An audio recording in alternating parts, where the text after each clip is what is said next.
Hi friends, இன்றைக்கி நம்ம வீடியோவில் என்ன பார்க்க போகிறோன்னா கருப்பு உளுந்தங்களி மாவு எப்படி ப்ரிப்பேர் பண்ணுறதுன்னு பார்க்க போகிறோம். இதை எப்படி ப்ரிப்பேர் பண்ணி பக்குவமாக ஸ்டோர் பண்ணுறதுன்னு தெரிஞ்சுக்கலாம். மறக்காமல் ஃபுல் வீடியோ ஸ்கிப் பண்ணாமல் பாருங்கள். வீடியோக்குள்ளே போகலாம். ஃபஸ்ட்டு உளுந்த ஒரு கப்பில் அளந்து எடுத்துக்கலாம்.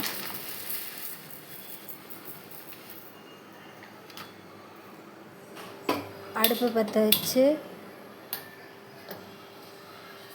சட்டியை வச்சுட்டு சட்டி சூடேறினதுக்கப்புறம் உளுந்தை சேர்த்துக்கலாம். கொஞ்சம் ஹீட் ஏறினதுக்கப்புறம் அப்படியே கிளற ஆரம்பிக்கலாம்.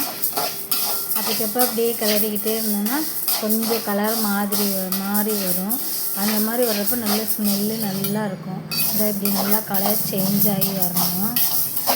அப்படி கலர் சேஞ்ச் ஆகி வாசமே அப்படியே நல்லா இருக்கும். அந்த மாதிரி நல்லா வாசம் வர அளவுக்கு வறுத்துட்டு தனியாக ஒரு பாத்திரத்தில் மாற்றி ஒரு பக்கம் ஆற வச்சிடலாம்.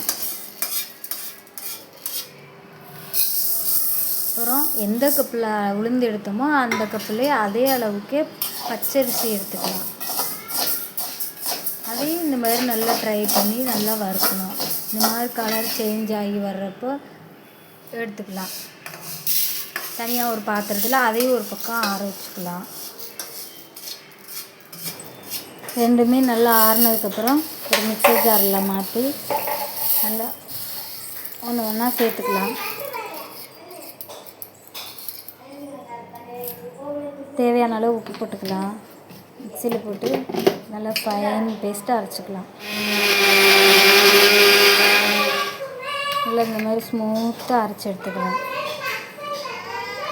அதை ஒரு அகலமான பாத்திரத்தில் கொட்டிட்டு கொஞ்சம் நல்லா ஆற வச்சுட்டு இந்த மாதிரி ஏர்டைட் கண்டெய்னரில் போட்டு ஸ்டோர் பண்ணி வச்சுக்கலாம்.